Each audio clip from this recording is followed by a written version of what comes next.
So good to be with you again, and I'm really excited about these times we get to be together. And what I love about this space of coming to you online, it gives us a little bit of different opportunities than we do on Sunday mornings. Sunday mornings is really a time where we get to teach God's Word and highlight different things, but we realize there's more we want to communicate. And one of those things that we want to communicate are the things going on in our church, particularly the ministries going on.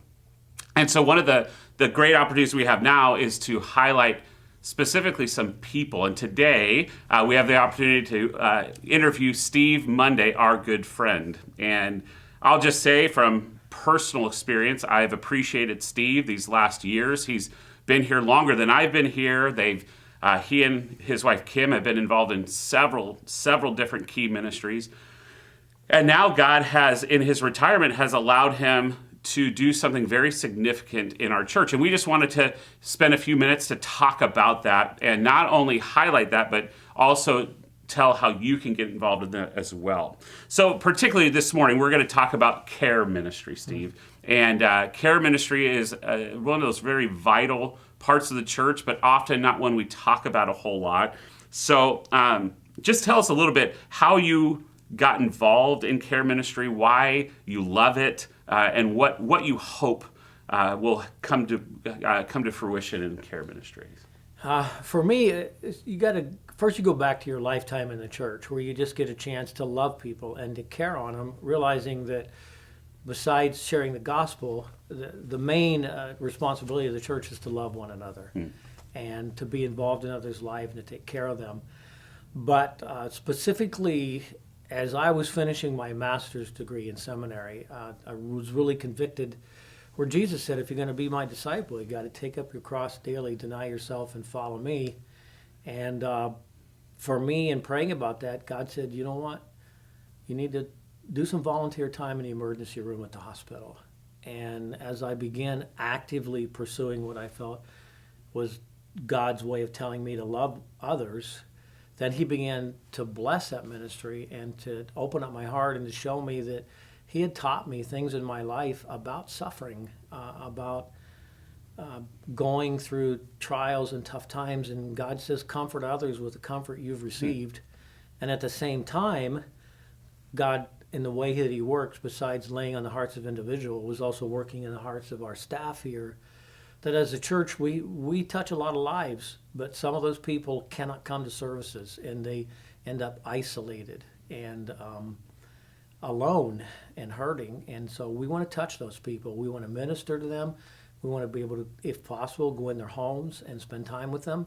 But that's a commitment of the leadership here, too, is that we take care of all members of the body, even if they can't be in our services. You hit on this a little bit, but maybe expand on a bit more. Sometimes we have ministries that are the kinds that people get really excited about when they're mentioned, right? So people say, I want to get involved in missions, or I want to get involved in youth ministry. But I think we're all prone to that in some degree, but we're also prone to this out of sight, out of mind thing, right? Where if we don't see something or see someone or hear about it, we don't think about it or don't remember it. So why is it that care ministry is so vitally important to the life of the church? Well, first of all, it's taking care of the body. They're kind of a two-sided coin. The care ministry are the people that receive the care. You know, God makes it really clear that he cares a lot about the widows and the orphans, and he cares a lot about the people, the traveler who's been beaten up and laid on the side of the road, like in the story of the Good Samaritan. And so if he cares about it, we need to care about it. These are his children, but these are our brothers and sisters. And most of them have spent their lives, or a lot of them, contributing to the ministry here. Now, for some reason of their own, they're separated. They can't talk. They can't have relationships. They can't share the things that God has done. But then there's the other side of the coin, and that is those of us who are doing the ministry. That I know there's people out there who, in your heart, say, I can't do the upfront things, and I'm don't speak in public, or I don't lead this group, but I can love people. I can visit people. I can pick up the phone and call people. I can pray for people. I can go give a break to a husband or wife who's been taking care of an ill or dying loved one so that they can take a breather. All this behind the scenes, minister to the body, love the body, be the hands and feet of Jesus in the life of somebody. Yeah, and I think it's, again, because it's not one of those upfront things, again, it doesn't diminish how important and valuable it is. Amen. I was telling you the other day, I remember Bob Mako was one of our former elders, and one of the things he did, and we didn't even know about it, is he would stop home multiple times during the week and hang out with Bob Franz when Bob Franz was in a care facility, and I'm going, that is amazing. But it's a very humble thing. It's a very, you don't get a lot of fanfare for that, but again, very valuable. I don't know if you know this, but there's a thing called coronavirus going on and COVID-19 that seems to be affecting a lot of different areas of life, including the ministries, including chaplaincies and our care ministry. So maybe catch us up to speed on how coronavirus and the shutdown has affected care ministry and how we can better pray for you in that. One of the toughest ways that coronavirus affected us is we have a lot of individuals in our congregation who, because of their health, were in assisted living or skilled nursing facilities. And that was one of the first things that got shut down. Still, there's a lot of them that nobody comes in unless you're a doctor or a nurse, not even family, and not a chaplain, not someone from the church. So that hurt us the most. People, we need to really pray for people who they're in these rooms and they're isolated in these rooms and they can't see anybody, they can't talk to anybody. So that hit us hard. And then we're just getting to the point now where some of our elderly people don't have the same fears that they had, where they're beginning to allow people in their homes again. But it definitely was a big obstacle for us because there's certain people that when they isolate alone. I do want you to know that both Marshall and I, Pastor Marshall and I, have chaplain privileges at the hospital. So if COVID, and it may get worse again, we're hearing about it. If it gets to the point where they shut down all visitors at the hospital, we do have, Marshall and I, like I said, we have privileges. And if you let us know you have a loved one in the hospital you can't get in to see, we will get in. We will see them. We'll pray with them.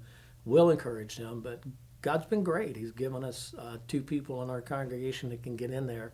So these people don't have to be, forgotten about. Yeah, what a blessing. I mean, that really is huge. The goal, I think, of our church, I hope the goal of any church would be the mobilization of all its people, right? So we understand that God has He's given gifts to the church, talents and abilities. So everybody who's a part of a church has been called to ministry, right? I mean, that's standard. So what would you say, what is the role of the wider church in care ministry? And if there was somebody who really wanted to get involved in this, who says, man, I don't like to be up front, I don't like to teach, I don't like to even be seen in ministry, but man, I love people, and how would you encourage somebody to get involved in care ministry? And what steps would they take to do that? Oh, that's a great question. Overall, as a church, our responsibility is just, I think, to coordinate and to put together resources with needs. We don't run the program, we don't do the visits, but we gather the information. And then we put the message out. There are those of you out there who I think can look at 3 things in your life. Where's my heart? Do I really have a heart toward encouraging and ministering and loving other people? Especially for some of you, it is older people because they've had a tremendous impact in your life. Or you have a heart for people who need contact, who are shut away. And other people in your life have affirmed that to you, that, yeah, I see that in you. I see God really works through you. And the gifts that you've been giving, we comfort others with the comfort we've received. Some of you who have been through life experiences and trials, will you understand to a deeper level what it's like to go through this? Some of you just love people. All those things God is telling you, I've prepared you. I've prepared you, and now I'm laying the course. The leaders of your church, they have my voice. I have their hearts. Come along with us. Just let us know. If you know someone who has a need, who is maybe alone or lonely or shut in, let us know. We'll get a volunteer there. But if you want to be a part, if you feel like God can use you, it's just a matter of opening up your heart, being a vessel, loving people. You don't have to have special skills or a seminary degree. You don't have to have the braveness to stand in front of the church. But if you got this desire to love people, we have people who need to be loved. Well, it's really good. I am absolutely delighted as a pastor of this church, delighted that we are, it's always been our desire to care for people, to make sure that no one falls through the cracks in terms of that.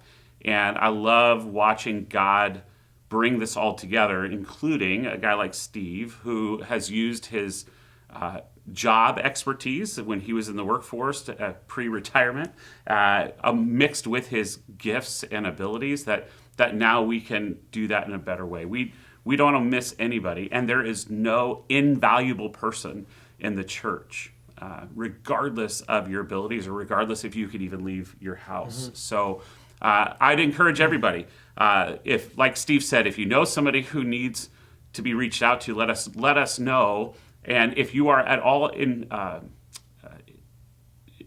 want to get involved in this ministry, contact the church, talk to Steve. Steve's an invaluable resource for us in this ministry. Let me just add one other thing real quick. A few people out there who tend to get forgotten about, and that is we don't want to forget about the caregivers.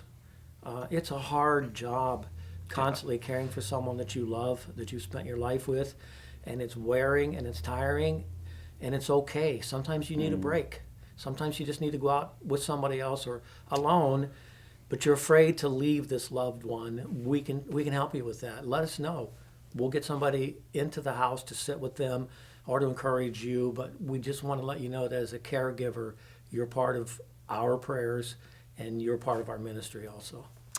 So good. I mean, there's so many things that we hopefully will do and will continue to do moving forward. So hope that's encouraging, and hope everyone considers ways that you can serve God's church all to his glory.